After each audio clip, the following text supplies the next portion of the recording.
Hi, everybody. I'm Dr. Chris Hoff, and it's time for another kitchen table talk. I hope you have a coffee.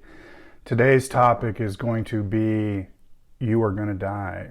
Yeah, that's our topic today. You are going to die.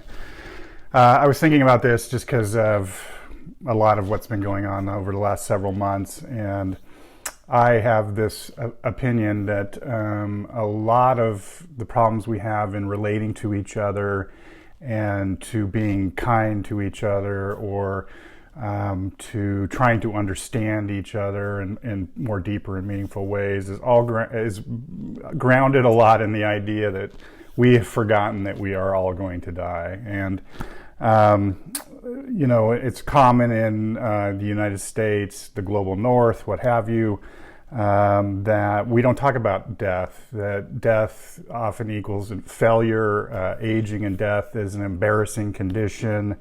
We hide death. When somebody dies, we shuffle them away and bury them. Whereas I met with one of my clients from a different culture who talked about when her father passed away, she actually bathed his body. And there was part of me in that description that, part of me that repelled, but also was quite curious about what an intimate kind of experience that must be to do that. And, and we also in our culture, in our contemporary culture, industry is often trying to sell us the idea that we can control aging, and that we can control how we age and how we die.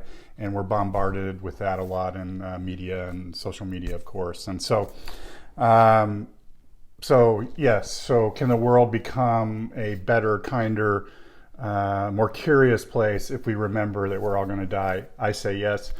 So then you might ask me, so how do we do that? Well, from the Buddhist perspective, it would be, there's a long tradition of death meditation or remembering we're going to die.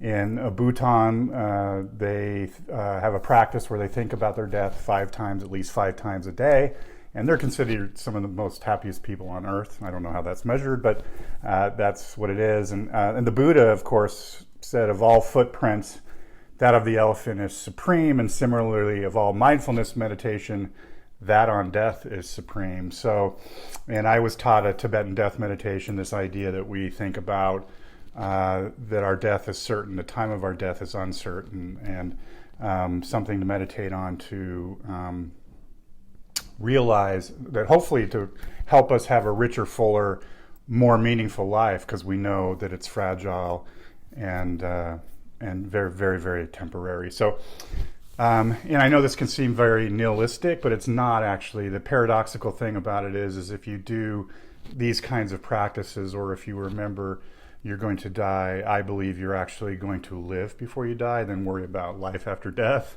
You're actually going to have some life before death.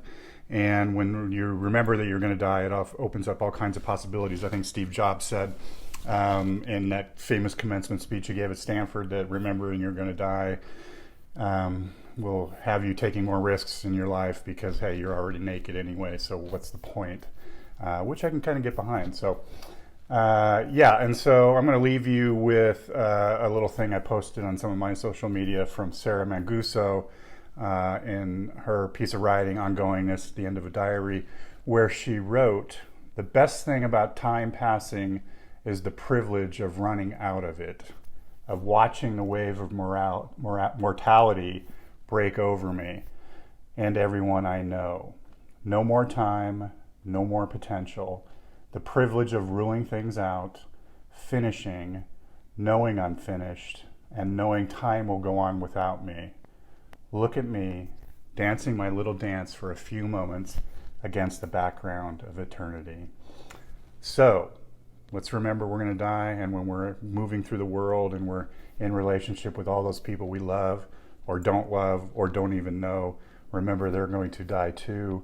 And then maybe, just maybe, we'll remember that we're doing this little dance in the back with the background against the background of eternity, and then maybe we'll actually even live awake. So hopefully that was helpful. I'm Dr. Chris Hoff. Thanks for watching.